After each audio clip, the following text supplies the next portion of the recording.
Allez, c'est parti, on plonge dans l'art de raconter des histoires, une compétence qui est devenue absolument essentielle dans le monde de l'entreprise.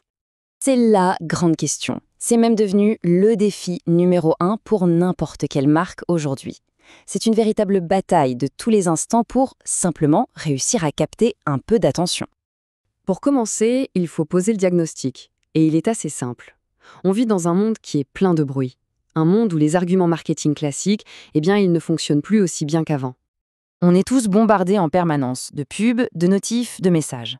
Et la conséquence de tout ça, elle est simple. L'attention de chacun est devenue une ressource super rare et donc extrêmement précieuse. Alors, face à ça, comment on fait? Quelle est la solution? Il existe une sorte d'arme secrète, une approche vraiment puissante qui permet de percer tout ce brouhaha. C'est le récit. En gros, le storytelling, ce n'est pas juste lister les caractéristiques d'un produit. Non, l'idée, c'est de construire tout un univers, toute une émotion autour d'une marque. Cette citation de Maya Angelou, elle est parfaite parce qu'elle résume à merveille pourquoi le storytelling fonctionne si bien. On ne vise pas la logique, on vise l'émotion. On ne parle pas à la tête, on parle au cœur. Ce qu'il faut bien comprendre, c'est que le storytelling va beaucoup plus loin qu'un simple message. Il ne s'agit pas d'une communication à sens unique, non. Là, on crée une véritable relation, un dialogue qui se base sur des émotions et des valeurs qu'on partage. Bon, en pratique, ça donne quoi? Jetons un œil à quelques marques qui sont passées maîtres dans l'art de raconter des histoires. On se souvient tous de cette publicité d'Intermarché en 2017. Cette histoire magnifique d'un jeune homme qui change complètement sa façon de manger, juste pour essayer de séduire la caissière du supermarché. Et la leçon, elle est limpide. Une histoire touchante qui parle d'amour et de légumes frais, ça peut créer un lien beaucoup, beaucoup plus fort que n'importe quel argumentaire de vente. Autre exemple, Apple. L'histoire de leur début dans un garage est presque aussi connue que leur produit. C'est un récit devenu mythique, des débuts très modestes et une ambition folle de changer le monde. Ces histoires de réussite, de gens qui partent de rien et qui surmontent tous les obstacles pour réussir l'impossible, ça nous inspire tous profondément. Et la marque devient alors le symbole de ce parcours. Et puis, il y a Innocent, la marque de smoothies. Leur truc à eux, c'est l'humour, la légèreté. Ils ont ce ton très particulier, un peu décalé, qu'on retrouve partout, que ce soit sur leurs bouteilles ou sur les réseaux sociaux. Et le résultat est là.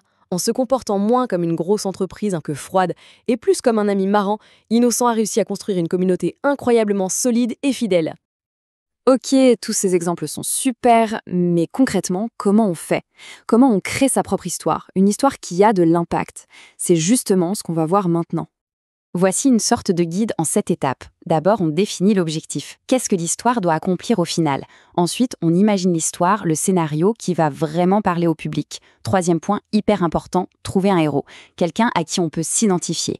Étape 4, le cœur du réacteur, l'émotion. Quelle sensation on veut provoquer? De la joie, de l'inspiration? Après, c'est plus technique. On choisit le format, vidéo, texte, podcast, ça dépend de l'histoire et de l'audience. Puis, bien sûr, on passe à la création, on écrit le script, on construit l'univers. Et enfin, dernière étape, mais pas la moins importante, on partage cette histoire. On la diffuse sur les bons canaux pour qu'elle touche les bonnes personnes. Pour finir, on va parler de la règle d'or, la chose à ne jamais oublier. Et on va voir ce qui se passe quand on l'ignore. Cette règle d'or, c'est l'authenticité. Il faut être crédible. Une histoire inventée de toutes pièces, ça finit toujours par se savoir. Et là, c'est la confiance qui est brisée. L'histoire doit venir des tripes de la marque, de ses valeurs, de sa vision, de ses équipes.